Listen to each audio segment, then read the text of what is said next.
They spent nearly $4 million building a luxury clubhouse on my property, not beside it, not near the edge, right in the middle of land that legally belonged to me. When I confronted them, they called me a liar. When I filed a lawsuit, they claimed I was just a desperate man looking for money. But neither the HOA board, their attorneys, nor even the judge could have predicted what happened the day I finally walked into that courtroom and told the truth. Before we get any deeper into this story, let me know where you're watching from. Leave your country in the comments because I always enjoy seeing how far these stories travel, and if you haven't subscribed yet, now's the time. Hit that subscribe button because what happens next is even more unbelievable than how this story begins. My name isn't important here. What matters is a narrow 5-acre piece of land my grandfather purchased back in 1978, years before luxury-gated neighborhoods surrounded the area. He passed that property down to my mother, and after she was gone, it became mine.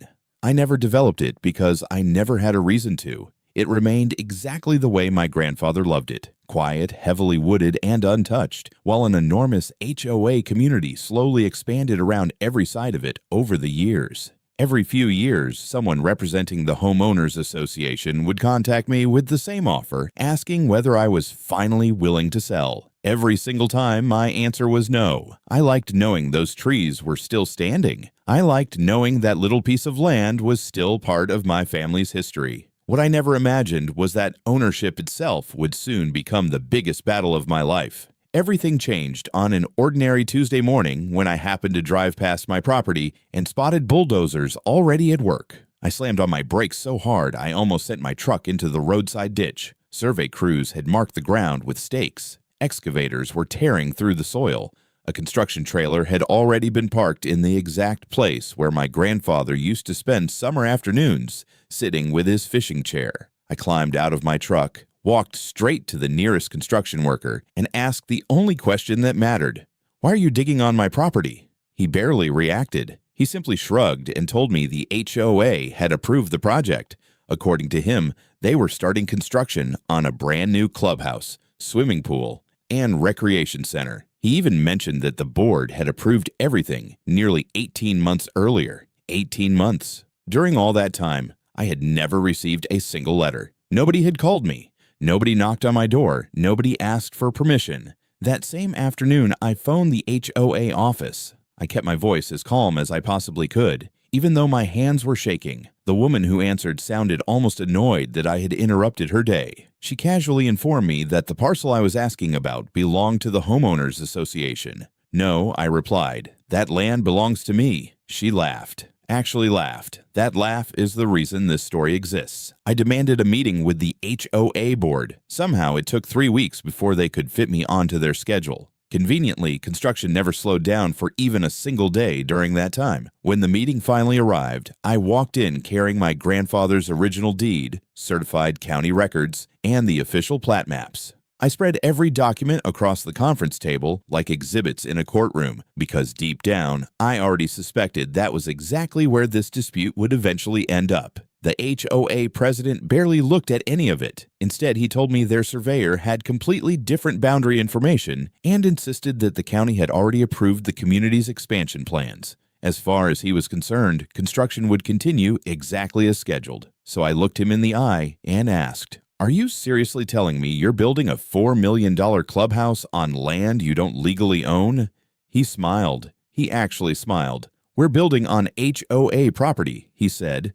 "If you disagree, you're welcome to discuss it with our attorneys." I stood up slowly, my chair scraping loudly across the floor, and before walking out, I said just one sentence: "I will." At that moment, I had no idea how far I would have to go to keep that promise. The part that still makes my blood boil is what happened next. Instead of slowing construction, they accelerated it. Within 2 months, the foundation had already been poured. 4 months later, massive steel beams stretched into the sky where my grandfather's old oak trees had stood for decades. Almost every day I drove by and watched heavy equipment erase more than 40 years of family history, one truckload after another. I filed an official boundary dispute with the county, but it disappeared. One evening, I walked out to my truck and found a handwritten note tucked beneath the windshield wiper. It contained only 4 words.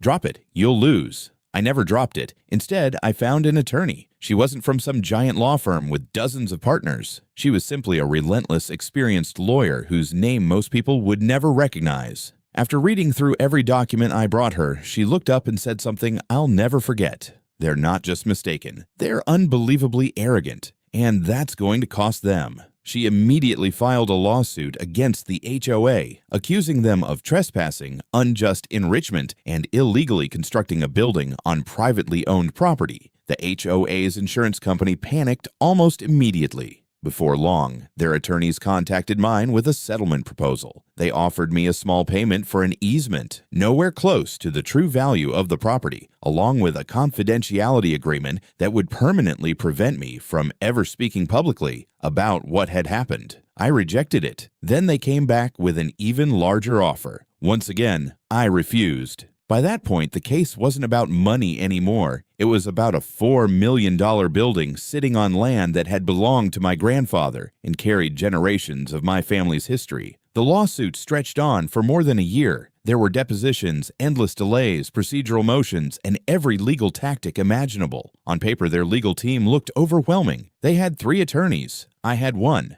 But the advantage they thought they had never really existed. My attorney didn't need a room full of lawyers. She needed one undeniable truth, and she already had it. We possessed the original 1978 deed, an updated professional survey, and certified county records that matched perfectly, line for line, boundary for boundary. Meanwhile, the HOA's own survey, the very document they relied upon to justify construction, contained serious mistakes. A key reference point had been measured from the wrong survey monument. That single error shifted the property line by nearly 60 feet. 60 feet, just enough to swallow almost the entire footprint of their brand new clubhouse. When my attorney uncovered that mistake, she didn't celebrate or act surprised. She simply looked at me and quietly said, they just built themselves a $4 million mistake. Eventually, the trial date arrived. Sensing that everything was beginning to fall apart, the HOA made one final settlement offer. It was much larger than the previous ones, large enough that most people probably would have accepted it and walked away. I still refused. I wasn't looking for a payout anymore. I wanted one thing. I wanted to hear a judge publicly declare that the land had always belonged to me. The courtroom was packed on the day of the decision. Members of the HOA board filled the front row. Their 3 attorneys shuffled stacks of paperwork, while my single lawyer sat beside me, completely calm, as if she already knew how this would end. The judge reviewed every piece of evidence carefully. First came the original deed, then the 1978 survey, then the updated boundary survey. Finally, he examined the HOA's flawed survey point by point, mistake by mistake, until the entire courtroom became absolutely silent. Then he looked toward the HOA's lead attorney and asked one simple question. Can you explain how your survey moved the property boundary 60 feet without anyone discovering the mistake for 18 months? There wasn't a good answer. There never had been. A few moments later, the judge turned toward our side of the courtroom. He looked directly at me. Sir, he said, would you please stand?